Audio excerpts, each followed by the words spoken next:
Somos muy competitivos. Sí. México y Bosnia tenemos muchísimo en común. Yo vine a México sin hablar español. La mayoría de mexicanos no sabe mucho de la cultura náhuatl y mucho menos de la mujer. Aparte de Malinche, ¿qué otra mujer indígena conocen? Yo estaba en un bar, sí, de niño, no importa. Y Denis de Bosnia hoy nos revela una sorprendente conexión entre la antigua Yugoslavia y México. Además nos cuenta por qué decidió escribir un libro sobre una parte de la historia mexicana con una perspectiva bastante innovadora.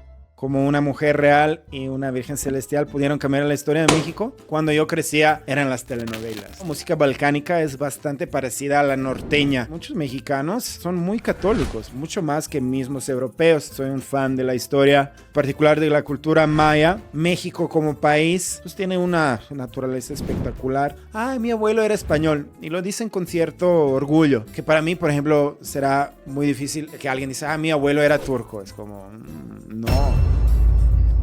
Denis, ¿de qué parte eres? Hola, pues es una buena pregunta, porque cuando yo nací todavía el país se llamaba Yugoslavia, pues, estaba en pañales y ya se desintegró el país. Entonces como tal nací en lo que será el Serbia, pero crecí en Croacia, pero tengo la ciudadanía bosnia. Ok. Entonces pues bastante complejo. Sí, es bastante tu pregunta. Lo que me llama mucho la atención de esta región es como su diversidad cultural que tienen, o sea, hablando de idiomas, hablamos antes un poco de los diferentes dialectos que tienen, ¿no? También de religiones en un espacio muy compacto, pues. Exacto, es un... a Balcanes se lo refieren como choque del mundos.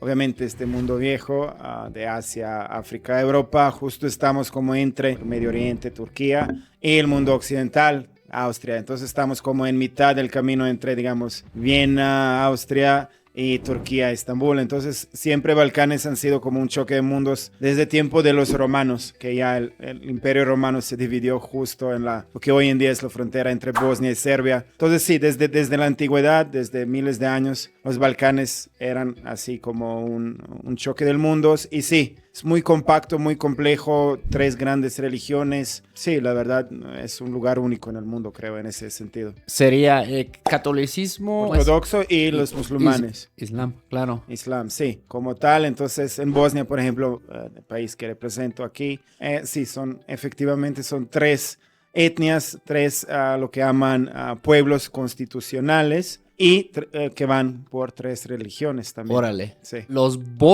¿cómo se diría? Sí, todos son bosnios, ajá, pero digamos que la composición del país constitucionalmente hay bosnios croatas, bosnios serbios y bosnios bosniacos. Y eso va también dividido por la religión, que los bosnios serbios generalmente son ortodoxos, cristianos ortodoxos, los bosnios croatas católicos y los bosniacos serán como musulmanes. Órale. En general, obviamente, eso no es oficial, somos un país laico, pero digamos históricamente es la división por la religión. ¿Cuál es el trasfondo de esa diversidad religiosa en esa región? Como seguramente pues sí, llegaron varios emperadores por ahí, pues, ¿no? Sí, exacto, han pasado muchos imperios, en ese caso en particular, digamos, primero empezando con el cristianismo que viene a los Balcanes como en mayor parte de Europa en siglo IX, y entonces en esa época ya, en siglo ya XI, ya se va a dividir, ¿no? El cristianismo al ortodoxo y al catolicismo. ¿Qué pasó ahí? Es una cuestión geográfica, digamos que el lado más oriental, como la Serbia, se quedó con del imperio bizantino. Ajá, y entonces ellos eran ortodoxos, mientras, digamos, la costa era más influencia, digamos, de Venecia, de Italia, que eran católicos, y entonces por eso Croacia luego se iba a volver católica.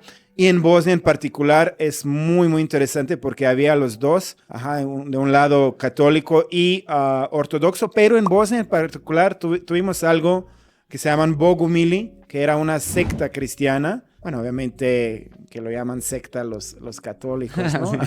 Era su propia iglesia, su propia forma de cristianismo. Y cuando vienen luego los otomanos en siglo XV, ellos conquistan el país. Y entonces un gran número de personas en Bosnia, también en Albania, se convierte a Islam. Ok, eso es por los otomanos. Sí, okay. Islam como tal penetró con la conquista otomana. Que también fueron los otomanos que también llegaron casi hasta Viena, ¿no? Si no me equivoco. Sí, llegaron, de hecho sí, ellos sitiaron Viena y casi la conquistan, pero obviamente llegaron todo hasta la Hungría, Croacia, sí, entonces en todos los Balcanes tenemos ese legado de, digamos, 4 siglos pues, del Imperio Otomano, que dejó ese legado de Islam en Bosnia y en Albania como tal. ¿Y qué te trajo acá a México?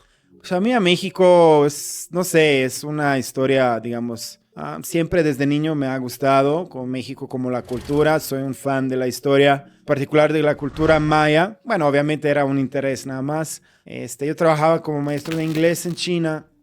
Y bueno, ahí me gustó mucho, así como vivir en un país extranjero, trabajar ahí como maestro de inglés. Y ahí dije, pues ¿dónde voy a la siguiente, no? Y dije América Latina y estaba viendo opciones de trabajo aquí en México, en Perú, en Chile, etcétera. Y pues al final recibí unas ofertas de empleo aquí en México y por eso vine. Entonces como tal vine por trabajo. ¿Y cómo despertó el interés por México en un niño que creció en la antigua Yugoslavia? Pues? Eso sí, eso también es una interesante historia. Hay que decir primero que nada que México y la que era ex Yugoslavia tienen lazos muy fuertes desde después de la Segunda Guerra Mundial. Okay. Hubo, de hecho, una tendencia cultural que se llama UMEX, donde, interesantemente, Yugoslavia era un país también muy único, porque éramos un país socialista, comunista, pero no éramos bajo el yugo soviético, como todos los demás países, comunistas en Europa, sí. Como sabes. Como pues sí, la otra parte de Alemania. Ajá, Alemania Oriental también, y ahí los soviéticos mandaron, pero tuvimos un presidente, un líder muy, muy especial que se llamaba Tito, y él, de hecho, se opuso a Stalin. Él tenía mucha agallas, ¿no? Y él le dijo no a Stalin y Stalin obviamente se enfadó y por eso Yugoslavia estoy hablando ahí finales de 40, principios de 50 del siglo pasado y fuimos como expulsados de una manera del mundo comunista y obviamente también la cultura que era el cine soviético que era fuerte, pues fue prohibido. De otro lado, obviamente, en esta época el cine estadounidense, el americano, también obviamente eran capitalistas, entonces pues no era propicio para el régimen político tener películas, digamos, estadounidenses en Yugoslavia en esa época. Entonces nos volvimos como fans de la cultura mexicana. Órale. Entonces todo ese también coincide con la época del cine dorado, de la época dorada de México, de Indio Fernández, etcétera, que eran súper populares en Yugoslavia. Entonces, digamos que en esa época, entonces siempre hubo como un acercamiento y un amor para México en Yugoslavia en particular. En mi caso en particular, digamos que primera memoria consciente que tengo de este país, como te digo, siempre era un fan de historia. Entonces yo me recuerdo hasta la fecha, tengo muy grabado en mi mente, cuando fui ahí, yo crecí en Croacia, recién llegamos y yo fui a la biblioteca pública y fui a la sección de la historia y me recuerdo ahí viendo el libro así, ojeando, y ahí estaba esa escena famosa de la historia mexicana de el último discurso de Moctezuma, el último Tlatoani mexica, y me recuerdo mucho esa escena donde él está tratando como de apaciguar el pueblo que está alzándose contra españoles y está ahí Moctezuma en su plumaje, en su traje muy colorido y obviamente ahí los españoles conquistadores atrás de él. Se me quedó grabado cómo se veía Moctezuma. Es como, wow, nunca he visto yo en mi vida un traje así, un plumaje y me encantó. Entonces como que desde ahí ya nace ese interés en la cultura e historia mexicana. Órale, no. Sí. Es que eso es un dato curioso, como que, pues por ejemplo, a Alemania, sí creo que chance que llegaron también una que otras películas, ¿no? Pero sí como hay muchas regiones en el mundo donde lo que comentaste del cine dorado en México que pegó y dejó pues su huella, ¿no? Absolutamente, y cuando yo crecía eran las telenovelas, ¿no? El 90s, 2000. ¿Y les ponen como doblaje o algo? Sí, no le ponen doblaje, es lo bueno ¿Subtítulos? ahí. Sí, son subtítulos. Entonces sí, podría yo escuchar español, además español mexicano. Ajá, entonces, obviamente no lo aprendí así, pero digamos que igual algunas cosas ya se quedaron inconscientemente. Entonces ya sabías algo de español cuando comenzaste básicamente tu camino. Realmente no, obviamente era nada más, era niño viendo esas series. Y como tal, pues sí, yo vine a México sin hablar español, o sea, mi español era en cero y pues sí, lo aprendí aquí como tal. ¿Cuánto tiempo llevas, más o menos? Ya justo cumplí este mes, hace unos días, 11 años. ¡Órale! Aquí en el país, así es. ¿Es cierto que el Balcano y México tienen muchas cosas en común?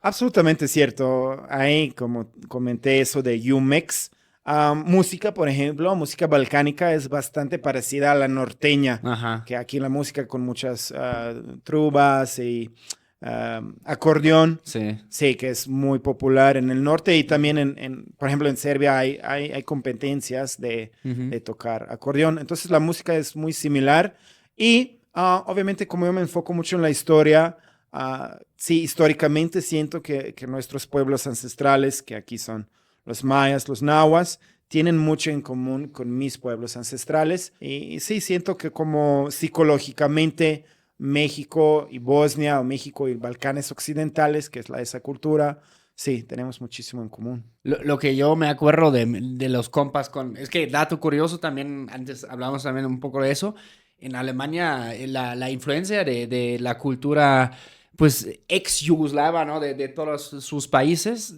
hasta la fecha está en las grandes ciudades, en muchas partes y pues sobre todo en los 90s, yo me acuerdo en la escuela básica, creo que era bosnio incluso, Ivan Arlović se llamaba, era Qué bueno que te recuerdes de apellido y lo Ivan pronuncias bien. Arlović, sí. Era un tipazo y éramos muy contentos de tenerlo en el equipo porque, no sé, ya medía unos 3 cabezas más que nosotros en esa edad y tenerlo en el equipo siempre, siempre ganó los partidos para nosotros. Y ya luego, sí me acuerdo de otro Sedat. ¿Será un nombre de allá? Senad. Chance. Sí, Sí. bosnio, sí, es un nombre bosnio, Senad. Sí. Y también como sí, como mucha, lo que me fascina del Balcano también, lo que comentábamos antes, ¿no? Tienes como Albania de un lado, que es completamente diferente a la parte donde tal vez hablan serbo. Son mayormente, bueno, en Albania hay cristianos y son También hay cristianos y musulmanes, musulmanes en ese país también. La mayoría son musulmanes en Albania, pero sí hay una minoría fuerte cristiana. ¿no? Órale. Pero sí, lo que decías poquito de tu país, sí, hay muchos. De hecho, él es el país donde más diáspora de Balcanes Occidentales está, es en Alemania. De hecho, yo también tengo amigos ¿Sí? de Bosnia que viven en Alemania. Sí, de hecho, de niños, muchos de nosotros aprendimos alemán por los cartoons, ¿no? Por ver así como tele alemana. Ajá, entonces sí, de hecho alemán es, después de inglés, el segundo más hablado idioma extranjero en los Balcanes occidentales. Y obviamente desde la guerra, desde antes, los Gastarbeiter, ¿no? Entonces sí, hay una diáspora muy fuerte en Alemania, incluso en Austria, en Suiza. Sí, justo ahora el término que mencionaste es Gastarbeiter, ¿no? Es trabajador, ¿te la sabes hasta el término? Sí, como en alemán, es el término es como trabajador huésped, ¿no? Huésped, sí, Gaster, guest. Ajá. Y pues llegaron en los años 60 mayormente para, pues sí, apoyar a la economía que estaba en fuerte crecimiento y ayudaron a básicamente que el país otra vez se pudiera levantar. Pues hubo muchos de Yugoslavia, lo que comentamos de Turquía también, españoles, portugueses también me acuerdo, pero la mayoría de ellos se regresaron, por ejemplo. Casi todos los españoles. Hay un barrio portugués, creo que todavía en Hamburgo, pero mayormente se regresaron. No aguantaron el pinche friazo en Alemania. Sí, en Balcanes mucha gente que vive fuera regresa en verano, ¿no? Como que visitar la familia, así, pasar las vacaciones. Ese, que tú dices, Gastarbeiter, que probablemente estoy pronunciando mal.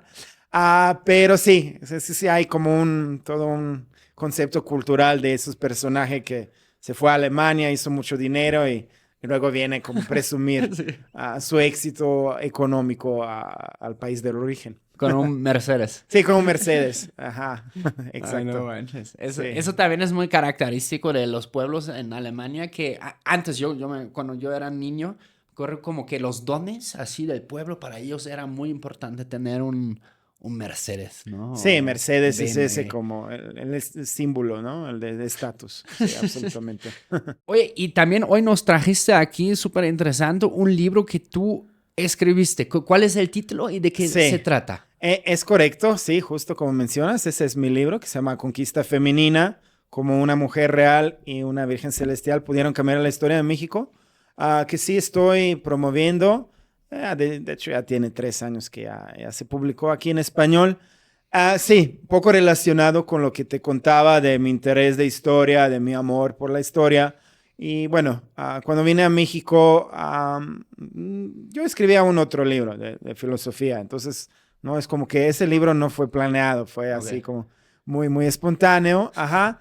Y nace de mi observación de la cultura mexicana en comparación con, digamos, colonialismo en Balcanes. Mencionabas poco eso del choque de muchos imperios, de Balcán siendo una región llena de historia, de varios imperios, de muchas conquistas, mucho sufrimiento de nuestro pueblo ancestral que tuvo que aguantar de los conquistadores, imperios. Entonces, esa Yugoslavia que mencioné tuvo una fuerte cultura anticolonial, antiimperial. O sea, nosotros siempre como que odiábamos a los imperios británicos, español, hoy en día gringo, ¿no? Entonces, como cuando vine en México, yo vine mucho con ese sentimiento de, ay, pobrecitos pueblos indígenas, cómo los conquistaron, cómo los explotaron. Pero lo que observé en México, a diferencia de mi país, que hay también mucho, pues también mucho como orgullo en este lado español. Ajá.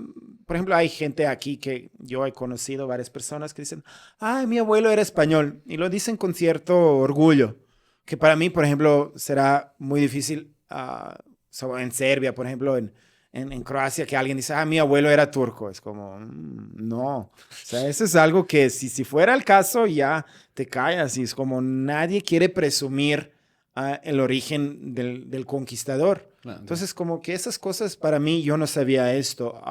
Obviamente la religión que comentamos, pues ya ahorita justo pasó el Día de la Virgen, ¿no? Muchos mexicanos adoran, son muy católicos, mucho más que mismos europeos.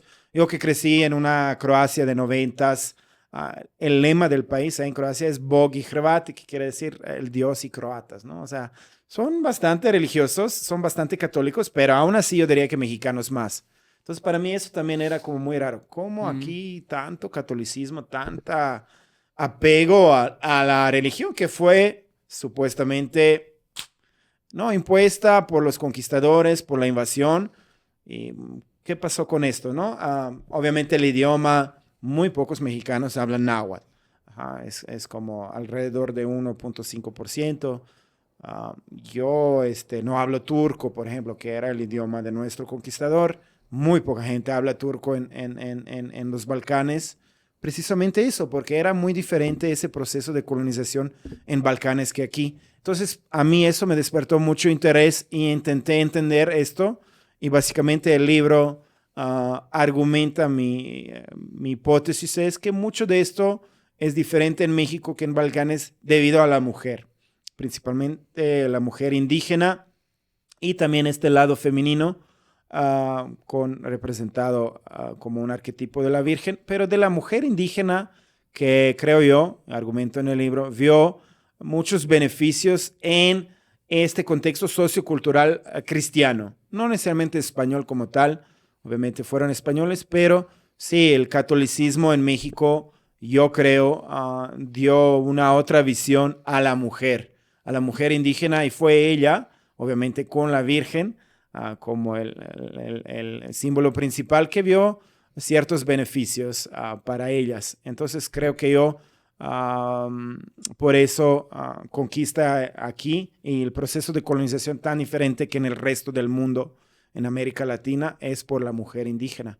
Y eso es la hipótesis de tu libro. Sí, eso es mi hipótesis, mi idea principal, que la mujer tuvo un papel inmenso que lamentablemente ha sido bastante distorsionado, ignorado, ninguneado de varias formas, pero sí, la mujer era para mí la clave, no solo para la conquista militar, sino para la conquista espiritual y cultural. Obviamente aquí protagonizada con Malinche, la famosa Malinche, Malintzin, pero para mí es un símbolo, no es Malintzin, son miles de Malintzin, son millones. Entonces, este lado femenino que hay que explorar, entender el mundo náhuatl femenino. Náhuatl es la cultura ancestral que ahorita no se dice azteca, sino náhuatl, que son varios pueblos que van desde Nayarit hasta Guerrero, que eran pueblos nahuas, y esa cultura nahua, la mayoría de mexicanos no sabe mucho de la cultura nahua y mucho menos de la mujer. Ahí se preguntan, aparte de Malinche, ¿qué otra mujer indígena conocen? Pues mayoría, de un 90% de casos no conoce. Y además, ya, ¿cuál es la reputación de Malinche? O sea, es bastante negativa en el mainstream mexicano, es una traidora, para no usar palabras aún más feas. Entonces, sí, o sea, hay que entender cómo era el mundo náhuatl femenino. Mucha gente sabe de Cuauhtémoc, de Moctezuma, pero ¿qué saben más allá de Malinche? Pues, la verdad, muy poco. Entonces, eso es donde yo me enfoqué, entender el mundo femenino náhuatl y compararlo con el mundo colonial mexicano, y ahí ver cómo la mujer usó ese cambio cultural para empoderarse a sí misma y a su familia. Órale, ya me entregaste, ¿eh? Sí. ¿Y cómo lo vendes? O sea, ¿se puede pedir en Amazon? Sí, claro, el libro está en la venta en Amazon, en forma digital y también en física, y en Mercado Libre. También está en las librerías, que son La Porrúa y El Sótano, y también la mejor manera será pedirlo conmigo directamente, así los puedo firmar. Una dedicatoria. Entonces, sí, son varias maneras de conseguir el libro. Oye, ¿cuánto tiempo de estudiar, leer está en este libro? Este libro me tomó unos 4 años de investigación y trabajo. Entre leer, entre escribir, entre ir a las conferencias. También tomé un curso de náhuatl durante 2 años. Entonces, sí, no es una novela, no es así ficción. Es un libro de investigación, principalmente de análisis. Sin embargo, no es una obra académica, puesto que yo no soy académico. Si no me gusta, es una obra interdisciplinaria. Entonces estoy viendo cosas desde tan diversas como la genética, como la historia, como la psicología. Entonces tiene varios, como le llaman, interdisciplinario, varias disciplinas. Órale. Sí. ¿Vas a escribir otro? Estoy escribiendo otro, de hecho está a punto de salir. Yo espero que el próximo año, quizás en febrero, sale un otro libro. Sin embargo, este libro sí está en inglés. De hecho, este libro yo lo escribí en inglés. Es lo que estamos viendo aquí, es una traducción. Entonces, como tal, escribo en inglés. Y sí, ahorita estoy escribiendo otro libro que espero va a salir en Amazon en febrero del año que viene. ¿Ya nos puedes dar un teaser de qué va a ser? ¿Cómo no? Pues ya te voy a decir el título. Está en inglés. Eso sí, para gente que lee en inglés, creo que va a ser un libro muy interesante. Se llama Miscellaneous Memos on Major Matters. Básicamente es una filosofía popular. Digamos, filosofía que por mucho tiempo ha sido como muy compleja, muy difícil de leer, ¿no? Los filósofos tenemos esa fama, pero mi libro estoy tratando de hacer como de forma más entretenida y súper breve. Realmente son 86 temas y todas en una sola página cada tema. Entonces es un libro que quizás te va a tomar menos de 2 horas en leer. Okay. Entonces sí, es como también hecho para el público de hoy que no va a pasar decenas de horas leyendo, sino algo más compacto. Órale. ¿Siempre habías escrito? O sea, desde niño, ¿cómo nació todo eso? No siempre. Eso empezó, de hecho, paralelo con mi trabajo de maestro de inglés en China. Obviamente ya viviendo en China, que imagínate, es un mundo muy distinto. No es como aquí que yo hablo español, que incluso puedo pasar por latino. Ahí obviamente es muy diferente en China. Sí. Entonces tuve como mucho tiempo libre, mucho tiempo como de solo en el departamento y entonces siempre me gustaba la filosofía y la lectura, la literatura, pero ahí es donde yo empiezo a escribir como tal, digamos que me puse ya a trabajar en esto. Y bueno, este libro que estaba escribiendo en China lo abandoné para este libro. Entonces, pero sí, desde ahí empieza como, ya Órale. tengo más de 10, 12 años escribiendo de alguna forma. Ujú. Órale. Denis, ¿y cuáles han sido tus choques culturales más fuertes cuando llegaste aquí a México por primera vez? Más fuerte fue este histórico que te mencioné de diferencias. También poco impuntualidad. Mexicanos son un poco impuntuales. Yo como persona soy muy puntual. En general en Balcanes no somos igual como ustedes alemanes que tienen fama de ser puntuales. No somos los más puntuales, pero tampoco tan impuntuales. Ajá. Pero yo como persona soy muy puntual. Y sí, tuve muchos choques con eso. Hasta la fecha se me dificulta mucho, pero sí, es algo que la verdad no hay de otra, ¿no? O sea, algo que va a seguir. Entonces sí, la impuntualidad para mí fue uno de los choques más fuertes. Sí. Yo encajo aquí bastante bien porque yo, contrario al estereotipo, sí, soy un poco impuntual. Hoy tú llegaste a las 4:30 en punto, ¿eh? Al punto. En punto. Sí, de hecho vine un minuto antes. Pero sí, soy muy puntual. Sí, eso aquí el tema como ves, o sea, cuánto tiempo si tú organizas una cena o alguien así, cuánto tú calculas cuando realmente vienen después de la Sí, hora anunciada. mínimo depende, ¿no? Pero mínimo unos 15, 20 minutos se van a tardar. Y yo he tratado como, si quedamos, nos vamos a ver a 4:30, pues digo, la persona va a llegar como 4:45, 5. Pero a mí, yo sé que van a llegar tarde, pero me cuesta mucho que yo también llego a esta hora. Sí, prefiero llegar y como esperar, enojarme esos 15 minutos esperando. Pero sí, me cuesta mucho eso. Soy como muy fijado en tiempo yo. Y respecto a la comida, Bueno, hay que decir que primero que nada que soy vegetariano. Entonces, pues es algo diferente. Obviamente, muchas cosas, si no comes carne, ya están fuera de la mesa. Sin embargo, sí, la comida mexicana me encanta. Me gusta mucho picante. Desde niño sí me gustaba. Obviamente, allá es mucho más difícil. No usamos tanto las salsas y esto. Pero sí, me gusta el picante. Entonces sí, ahorita que fui a mi país el año pasado, pues traje salsas y sí se me hizo difícil comer sin picante, ¿sabes? Cuando era niño solo teníamos como la pimienta negra, Ajá. ¿no? Entonces siempre yo echaba pimienta negra. Teníamos también unos chiles así que llamamos feferoni, como estilo italiano.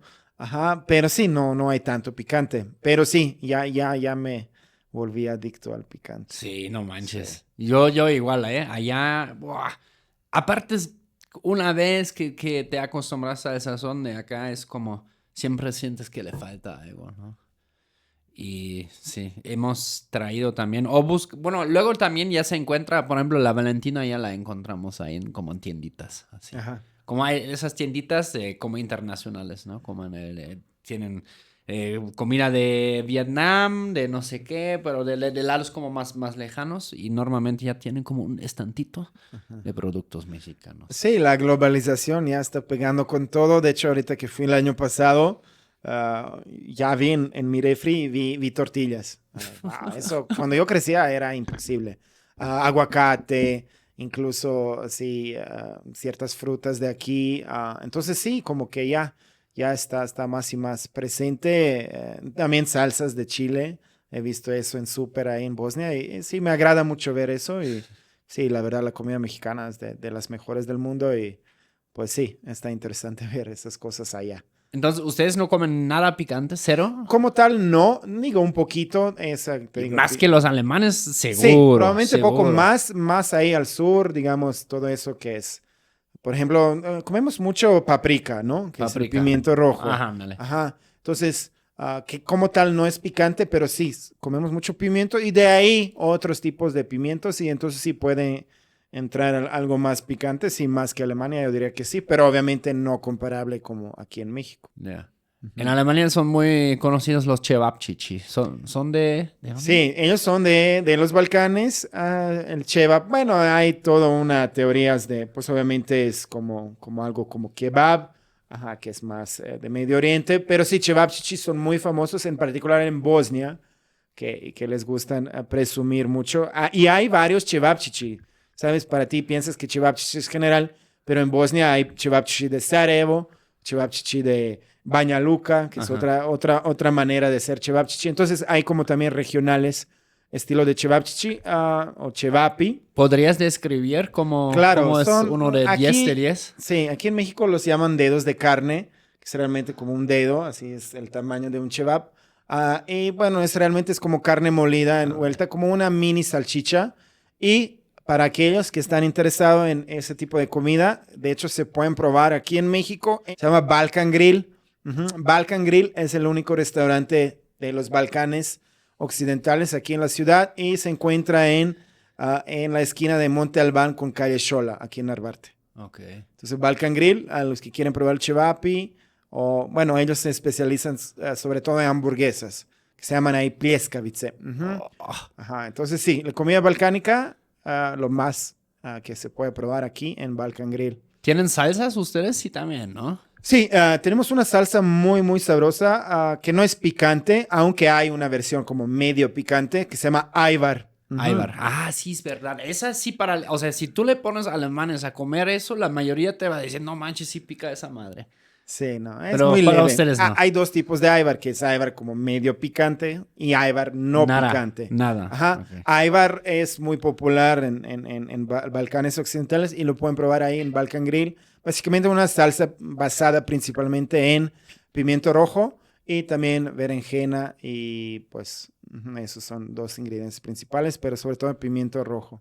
Sí. Ayvar. Aybar, a veces lo compraba, me gustaba el Sí, sabor. también está en la venta. Yo me enteré apenas de una Serbia que ya abrió, pues importó así Ayvar y lo está vendiendo en ciertos delicatessen, shops delicatessen en Polanco y así, muy, muy fancy.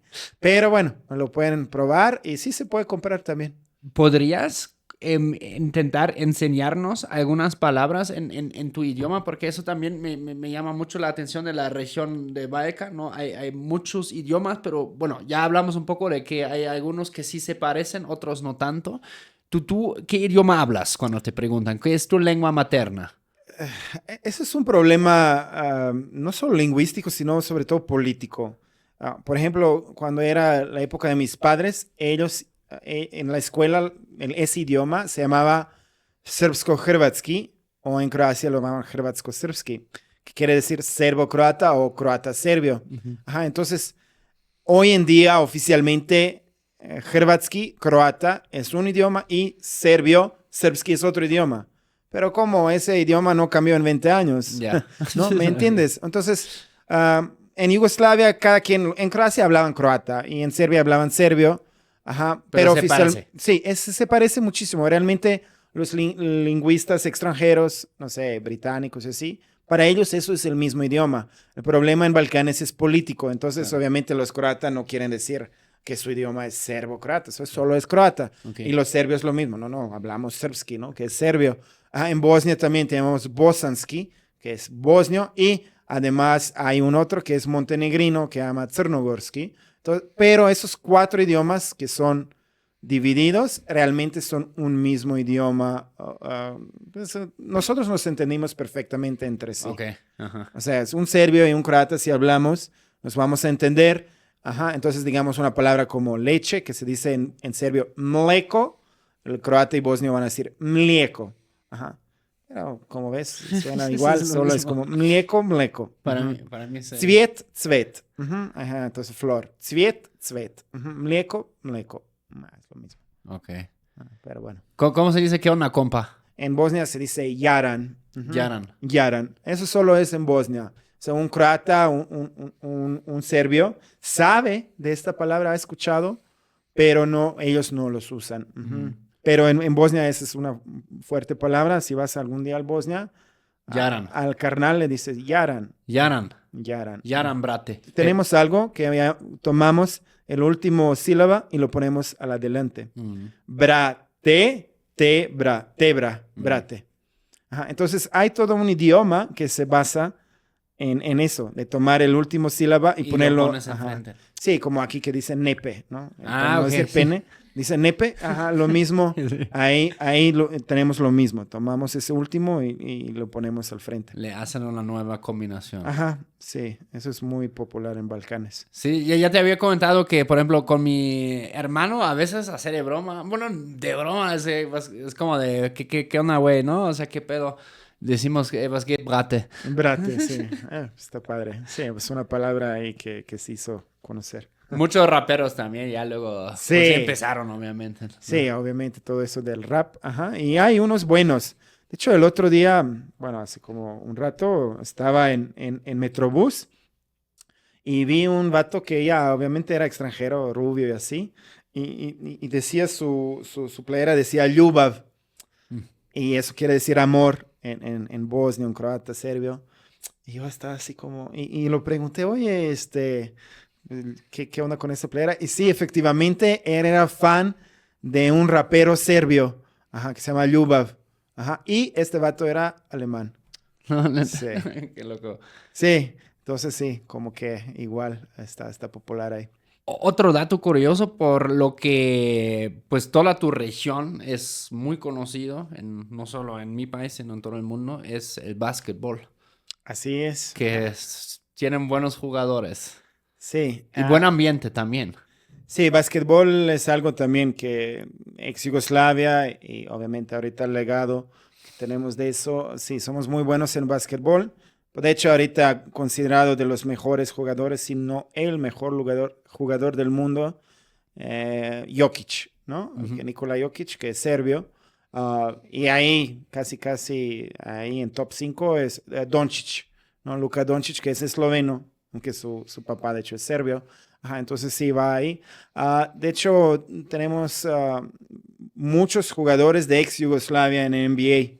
Somos el país, si Yugoslavia todavía fuera un país, tendríamos más de 15 jugadores en NBA, que es increíble para un país, digamos, toda ex Yugoslavia hoy en día tendría como alrededor de 20 millones de personas. Mm. Bueno, en comparación, Alemania tiene 80, o Sí, sea, sí. 4 Sí, veces sí, más, sí.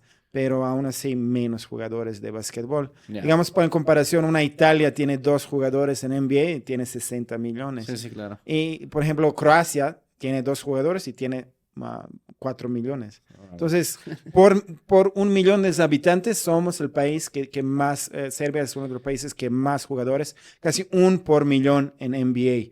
Es increíble, ¿no? ¿Qué es el por qué el básquetbol se haya hecho tan popular en ex Sí, Yugoslavia? después de Segunda Guerra Mundial era, saben, la política comunista era mucho también de ejercicio, ¿no? De ahí que el pueblo está sano.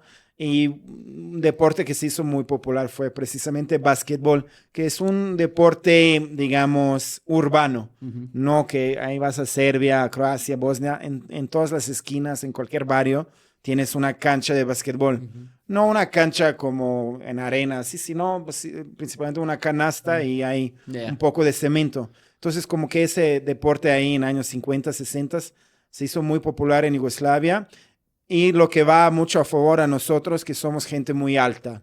Yeah. Ujú. Sí. Yo personalmente no, pero sí, de hecho somos gente más alta del mundo. Si tú ves top 10 países Sí. en la altura del mundo, 5 son Eslovenia, Bosnia, Serbia, Croacia y Montenegro. Yeah. Entonces somos gente muy alta, genéticamente somos personas muy altas. Obviamente para básquetbol es muy importante eso. Entonces combinas la genética con esa cultura deportiva y también hay que decir, tenemos muy buenos coaches, ¿no? Muy buenos coaches. De hecho, hay un coach serbio que está en NBA, o sea, es el coach principal. Entonces sí tenemos como esa combinación entre genética, la cultura y los coaches, que son muy buenos de Serbia. Y sí, como tal, pues ya, cualquier gran competencia, sea mundial o los olímpicos, siempre un país de ex Yugoslavia, sea Serbia, Eslovenia, Croacia, siempre está ahí en el top.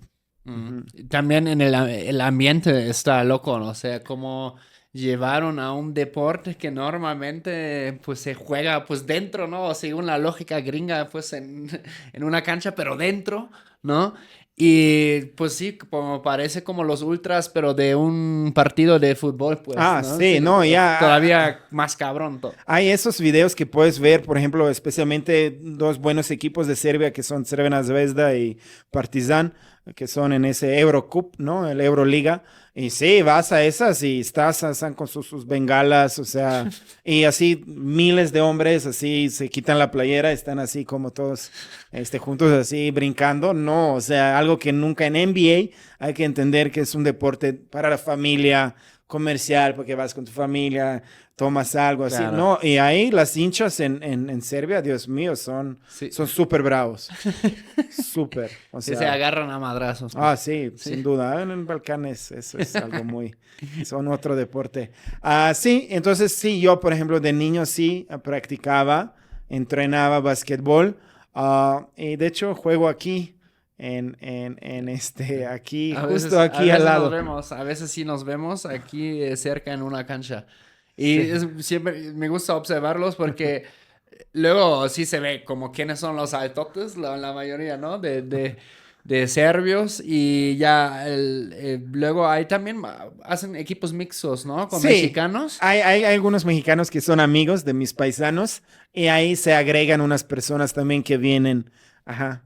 Y ya se acostumbraron los mexicanos a la, digamos, la manera un poco más corporal de jugar. Sí, un poco más duro. Obviamente nadie es profesional ni somos tan buenos. Pero sí, obviamente, y muy interesante, sí, van aprendiendo nuestras frases, nuestro idioma, Ajá. los mexicanos que ¿Sí? juegan, sí. Sí. Y lo que me gusta cuando veo cuando juegan a huevo, o sea, el equipo sí quiere ganar, ¿sabes? Somos muy competitivos. Sí. Es algo también que creo es un rasgo muy fuerte de nuestra gente ahí del Balcanes occidentales. Somos muy, pues obviamente por la historia bélicos, ¿no? Por la mucha guerra. Entonces hay mucho de ese espíritu competitivo que lo ven a nivel mundial con un tal Djokovic, Ibrahimovic, Modric, que son gente, como mencioné, Jokic, Doncic, que son de lo top en su deporte, pero todos ellos tienen ese rasgo competitivo. Entonces sí, eso es algo mezclado con, como dije, con nuestra genética, que pues da resultados de ser mejores en sus respectivos deportes. Yo me acuerdo cuando a nosotros nos tocaba contra, o sea, cualquier país del Balcano, Alemania siempre se dificultó. Una vez nos eliminó Croacia en el En el 1990. Mundial, fíjate, yo me 98. recuerdo ese día 98, era verano, yo estaba en Rovinj,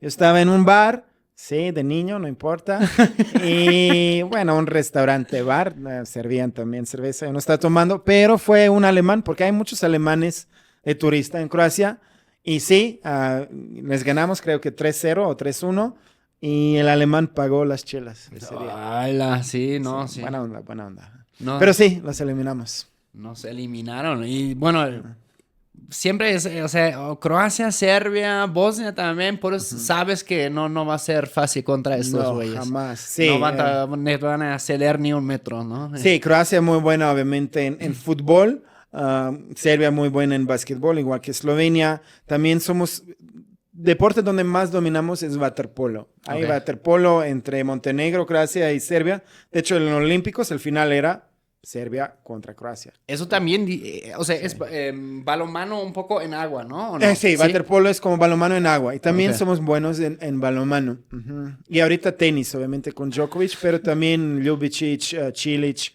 Todos esos son jugadores, pues, o sea, Ivanišević que ganó el Grand Slam, Cilic, Djokovic que ganó 24. Entonces, entre ex yugoslavos tenemos 26 Grand Slams en Órale. tenis. Entonces, sí, en varios deportes somos muy buenos. En voleibol, Serbia es muy buena también. Sí, en general la cultura deportiva, como te comenté, es una de las mejores del mundo. Aquí en México te dedicas también a un tema que tiene que ver con ecología. Es cierto, sí. Es algo muy bonito que me involucré aquí con una organización que se llama Manos a la Tierra. que se dedica a todo tipo de actividades a favor del medio ambiente, principalmente las reforestaciones. Yo me involucré ahí por 2015. Llevo ya 8 temporadas, obviamente menos las que nos tocó la pandemia, si no hubieran sido 10. Pero sí, es algo que quiero también hacer un llamado a la gente que nos vea, que se involucra de forma activa a apoyar actividades a favor del medio ambiente, sean limpiezas del río, recoger basura, reciclar, o lo que hacemos principalmente reforestaciones. Reforestar, eso es un labor muy noble y además muy, muy necesario. México como país es la verdad, es un país con, creo, quinto más biodiverso en el mundo. Entonces tiene una naturaleza espectacular, una biodiversidad fuera del mundo, ¿no? O sea, de los mejores. Pero lamentablemente también veo mucha falta de cultura ambiental. Mucha gente tira basura por todos lados y mucha gente se queja del calor. Por ejemplo, ya abril, mayo, ya si vas a los redes, hace mucho calor, hay que plantar árboles, y todos dicen eso en mayo. Ya viene el junio, ya empiezan las lluvias, y luego cuando hay que ir a reforestar es como, pues me dormí o algo, ¿no? Entonces es muy importante trabajar. Por eso nuestra organización se llama Manos a la Tierra, literal, poner tus manos a la tierra, hacer algo, porque el discurso no es suficiente. Si tú hablas con la gente y preguntas, oye, ¿te gusta la naturaleza? 99% de la gente va a decir sí. Es que es muy raro una persona que no le gusta la naturaleza, aunque he conocido, pero bueno. Pero es algo muy común, o sea, como los humanos, yo creo, obviamente somos la naturaleza, somos parte de la naturaleza, es algo inherente en nosotros como la especie, tener ese amor y cuidado para la naturaleza, pero lamentable, nuestro entorno urbano nos aleja mucho de eso y gente realmente hace muy poco en términos reales para ayudar al planeta, que lamentablemente es un desequilibrio y necesita ayuda de los humanos para remediar todo el mal que hemos hecho.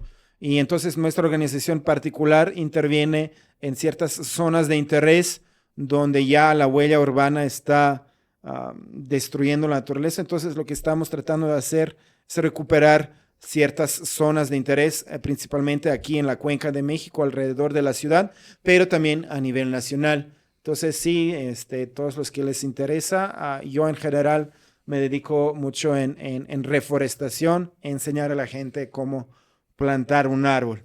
Órale. Sí. ¿Qué secretos hay que seguir para que realmente salga? Aquí hablando en el Valle de México, por ejemplo. Sí, bueno, hay que decir que no es una valle, eso es primero. Okay. Es una cuenca. ¿Qué es la diferencia entre una cuenca y un valle? Eso es una cuenca cerrada, que quiere decir, obviamente aquí antes habían unos lagos, que ya nada más queda muy poquito en Xochimilco, Chalco y en el norte de la ciudad, en Texcoco. Pero lo que significa eso, que es un área encerrada, que quiere decir que toda el agua de aquí no iba a terminar, como en mayoría de los casos, en los océanos, en un río que luego se va a otro río y luego termina el océano, sino el agua aquí terminaba en los lagos. Es una cuenca encerrada, rodeada con las montañas, con los volcanes y todos los ríos, que eran más de 40 antes aquí, que ahorita son entubados, como Río Churubusco, que ahorita es una avenida, era un río.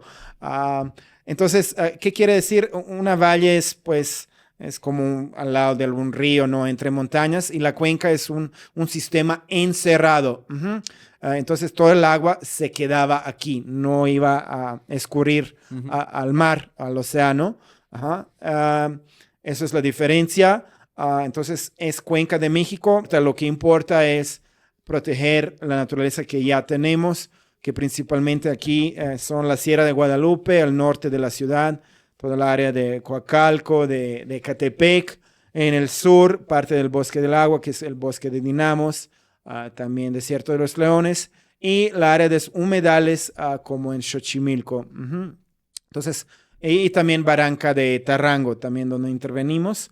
Entonces, son partes de esa gran bosque de agua que se extiende por 5 estados aquí Y gente piensa que árboles son oxígeno, que sí son, pero es muy importante el tema del agua, que es un tema muy importante ahorita en la Ciudad de México, ya sabes, no hay agua. Sí, no hay agua porque no hay árboles, con que se talan muchos los árboles.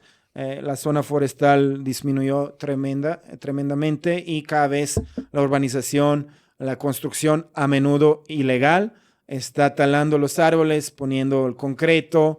Entonces, necesitamos árboles no solo para el oxígeno, para la estética, para la frescura, sino por el agua. Es un árbol. ¿Para la retención del agua? Retención de agua. Un árbol mantiene el agua. Un árbol puede mantener miles de litros del agua. Ajá. A través de su red de raíces. Sí, de red de raíces y también perspirando. Pero lo que gente ahorita apenas sabemos hace unos años, grandes investigaciones, formación de las nubes. O sea, de una manera, los árboles emitan ciertos ionos, que son unas moléculas químicas que atraen los nubes. Entonces, de una manera, un árbol, de forma poética que los pueblos ancestrales sabían y esa sabiduría que ahorita ciencia sabe de forma científica, un árbol llama al agua, llama a los nubes. Y aquí en México, como sabemos, no tenemos esos ya los lagos, grandes ríos, entonces dependemos mucho del agua de lluvia. Esa agua de lluvia lo llaman los árboles. Entonces el ecosistema todo es conectado y sí, es algo que hacemos mucho, es reforestar y mantener lo que podemos de lo que ya existe de los bosques, ya frenar la huella urbana y a menudo ilegal. ¿Y la banda que te quisiera apoyar, cuál es la mejor manera de hacerlo? Sí, la mejor manera es obviamente seguirnos en nuestras redes de Manos a la Tierra y ahí involucrarse. Lo bonito de nuestra organización es que tenemos convocatoria para el público en general. O sea, está abierto para cualquier persona, se puede inscribir a nuestras jornadas que están en la temporada de lluvia, pero también ahorita fuera de la temporada de lluvia, tenemos, por ejemplo, faenas, mantenimientos, o sea, ir a las zonas donde ya están y mantener lo que está, podar, remover plaga, limpiar los ríos. Entonces, sí, vayan a nuestras redes y ahí vamos publicando también las caminatas para conectarse poco con la naturaleza, a ciertas actividades al favor del medio ambiente y abiertas al público, usualmente sin costo o con un costo simbólico.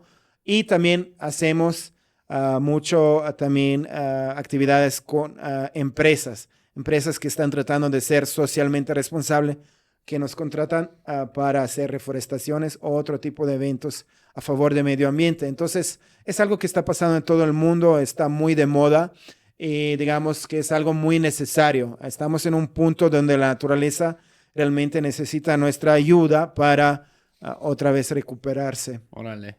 Sí, siempre uno aquí en Ciudad de México, ¿no? Es como, luego entra el pánico, porque ves las noticias, no, es que ya en junio nos vamos a quedar sin agua, ¿no? Sí. Pero realmente no sabes cómo, y claro, luego uno, así como no siendo experto en el tema, pensaría, no, pues sí, ya llovió un chingo, ¿no? Por ejemplo, la última temporada de lluvia sí, hubo mucho. Cayó mucho, pero pues si no queda nada en la tierra o no sé, se va y los árboles no están ahí para ayudar a retenerlo, pues. Sí, mayoría de gente no sabe, pero mayoría de agua que estás ahí cuando abres tu tapa o algo, viene de Xochimilco, de extracción del agua subterránea. Eso ha sido un problema porque cuando pones el cemento, el agua solo escurre. Por ejemplo, ahí en San Gregorio Atlapulco, es una zona al lado de Xochimilco, la tierra es muy porrosa. Ese nombre Atlapulco quiere decir el agua que brota en náhuatl. Entonces, la agua penetra al suelo y es agua subterránea. Pero esta agua ahorita ya, como ya con el cemento, pues no puede entrar al suelo. Entonces, nada más se va a las coladeras y luego se mezcla con la agua negra. Y eso es el gran problema. Hay también unos otros amigos que hacen proyectos de captación de agua pluvial, de agua de lluvia, así ponerlas en las azoteas y captar esta agua. Eso es algo que hacían las culturas ancestrales aquí, como los mayas, que tenían esos acuíferos, cisternas, donde, pues sí, en México a diferencia de otras grandes civilizaciones, no había esos grandes ríos como el Nilo, el Ganges, el Eufrato, Tigris, Danubio en Europa. Entonces aquí se dependía mucho de esa agua de lluvia, de la época de lluvia, y tratar de amenizar esa agua. Entonces algo que debemos que retomar nosotros, esa idea que no hay agua. Sí hay agua, solo que no está gestionado de una manera inteligente y aprovechando el agua que nos cae desde junio a octubre, tratar de amenizar esa agua y obviamente pegado con los árboles que también retienen la agua y, como le dije, llaman a las nubes. Entonces sí, la naturaleza es muy sabia, todo funciona muy bien, somos nosotros humanos que hemos hecho ese desequilibrio. No, eso no pasó solo, fue nuestra actividad y va a ser nuestra actividad que debe que otra vez ayudar a la naturaleza a llegar a su equilibrio. ¿También haces algo con turismo? ¿También tiene que ver con naturaleza? En parte sí, también ahorita estoy dedicándome como guía de turista. Tengo 2 tours, uno en Coyoacán, que es un tour más histórico-cultural, y otro que sí es relacionado con naturaleza, precisamente en ese pueblo que mencioné, San Gregorio Atlapulco, que está al lado de Xochimilco, donde tenemos unos ecotours, donde vamos visitantes a conocer a las chinampas de producción. O sea, no solo el lado, digamos, comercial, sino ir ahí con los chinamperos y aprender poco sobre la chinampería, que es una forma ancestral de hacer agricultura. ¿En qué consiste ahí? ¿Podrías explicar algunos principios de la chinampería? ¿Cómo es? Chinampería. Chinampería. Chinampa proviene de náhuatl, que quiere decir una trenza, porque la manera en que se construían chinampas, que también son una cosa única mexicana, no hay chinampas en otros lados del mundo, aunque ya quisieron replicar, por ejemplo, los chinos. ¿Ah, sí? Sí. Es algo muy endémico, de hecho, de este lado del lago de Xochimilco. El lago que existía aquí, de hecho, eran 5 lagos, era un lago que no era muy profundo. La profundidad llegaba a 2, 3 metros. Cuando van a Xochimilco, pues ahí ven con el palo, lo pone y eso es.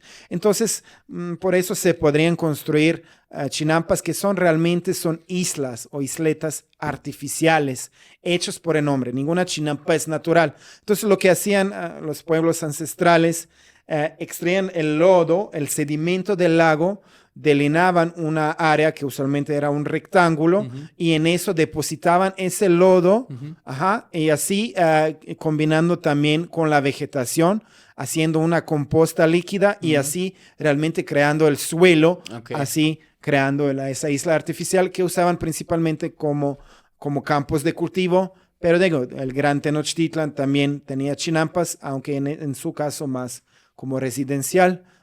Entonces sí, esa es una invención ancestral mexicana única en el mundo que se puede ver todavía. De hecho, es en producción. Alrededor de 60 toneladas diariamente provienen de la zona de chinampería. Órale. Sí. Creo que sí, incluso a veces creo que me ha tocado luego ver uno de estas, pues, que son balsas o pues mini botes, pues, ¿no? Trajineras. Y tenían un montón de composte, ¿no? Sí, exacto. Eso todavía lo hacen. Yo he visto, y si vienen a nuestro tour, si tienen suerte le va a tocar. Sí, eso es muy laborioso. Ellos realmente rascan el fondo del lago y sí sacan ese lodo que luego usan para almárcigos, que son como donde van a hacer su germinación de las plantas. Y eso también es algo muy interesante. Las chinampas no tienen piedra. Es un suelo, no hay ninguna piedra, porque todo es esa composta líquida. La tierra es súper negra, sí, muy orgánica, es súper fértil. Sí, la verdad es una agricultura única en el mundo. De hecho, sí tiene una declaratoria de CIPAM, que son sitios importantes de agricultura mundial. Solo hay 3 en toda la América. Creo que en Perú, en Chile, otras 7 en el mundo. Y una aquí en San Gregorio Atlapulco, en Xochimilco. Órale. Sí. Y antes comentaste que lo quieren como robar la idea, no sé cómo. Sí, sí, obviamente, pues los chinos siempre con sus copias. Sí, han intentado. Yo he visto personas chinas que han llegado ahí. El problema es que es difícil porque Chinampería funciona en gran parte debido a una bacteria chinampera, que es un microorganismo que ayuda a la descomposición. Y solo Entonces, hay esto localmente ahí. exacto, es una especie endémica. Sin embargo, lo han sintetizado. Claro. Sí, entonces ya existe en laboratorios y de hecho se vende y lo pueden usar como un catalizador de descomposición. Órale. Ajá, pero ancestralmente bacteria chinampera solo existía aquí y por eso digamos que la composta que toma mucho tiempo aquí es mucho más rápido por esa bacteria. Ujú. ¿Por qué no se ha aprovechado más esa técnica? Porque si vemos lo que termina en los grandes mercados es pues gran parte de agricultura industrial pues normal, ¿no? Como Sí. la conocemos. Obviamente, como te dije, el lago ya casi 90% del lago fue secado. Sí. Entonces ya no hay lago. Sí queda alrededor, si no me equivoco, unos 2,000 hectáreas de chinampas aquí en el sur de la ciudad, que varias de ellas sí están todavía en producción. Sin embargo, varias son ociosas por varias razones. Principalmente, mucha gente, pues, la agricultura no es un trabajo tan lucrativo. Chinampas son unos campos chiquitos.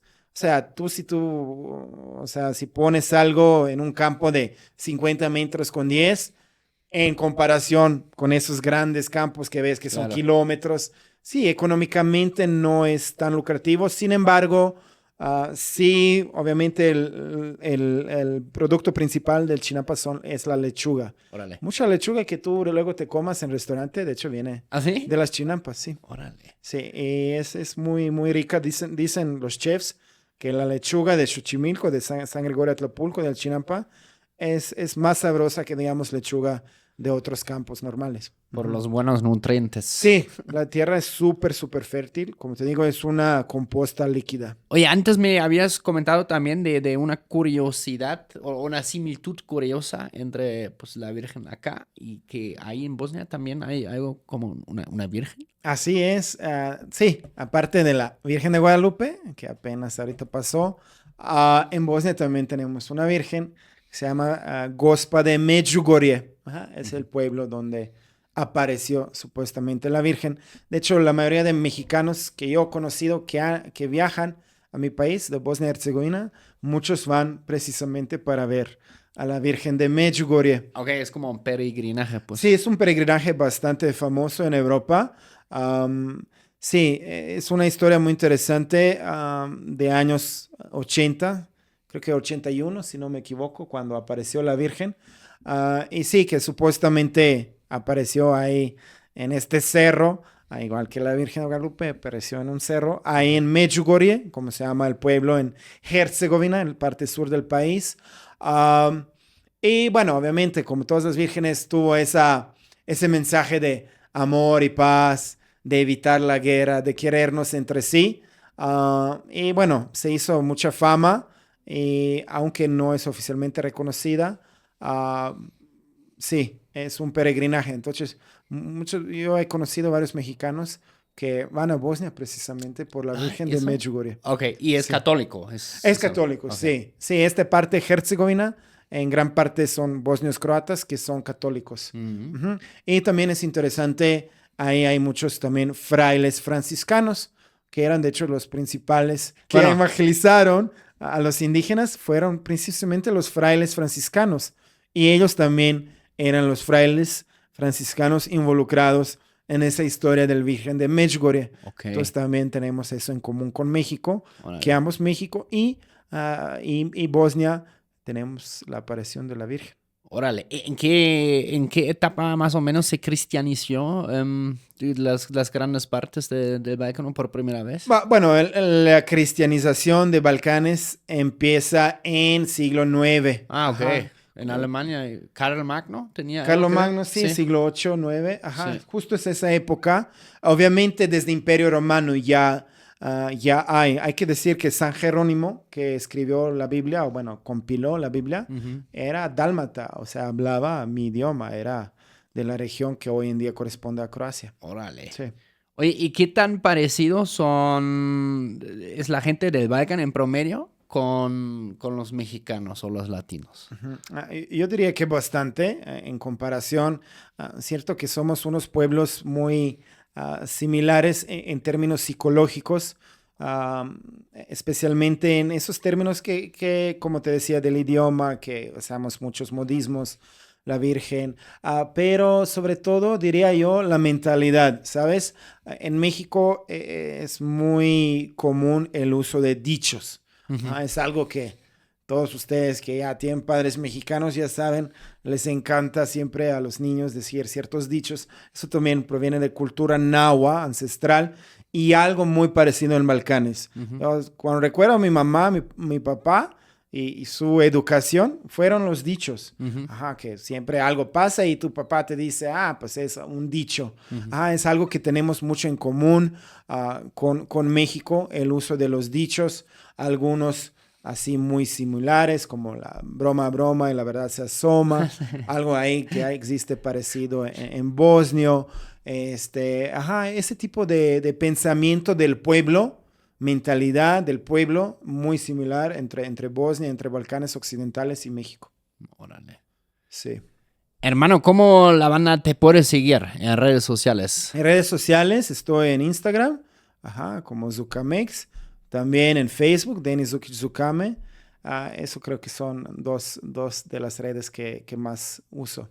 Bueno, de todos modos, ya saben, abajo en la descripción pueden encontrar las redes de Denis para que pues también te apoyen, ¿no? A sembrar muchos árboles porque sí hace falta. Sí, que se involucren en medio ambiente, que vengan a algún tour, que chequen el libro, piden el libro, ahorita va a salir el otro. Entonces sí, hay varias cosas que les gustan, sea literatura, sea medio ambiente, sea turismo. Pues aquí estoy. Denis, muchas gracias por venir, platicarnos un ratito. Ya saben, mana, eso es Choque Cultural, el podcast que rompe burbujas y une culturas. Nosotros nos vemos muy pronto. Chao, tschüss, agur. Chao. Chao. Zdravo. Zdravo.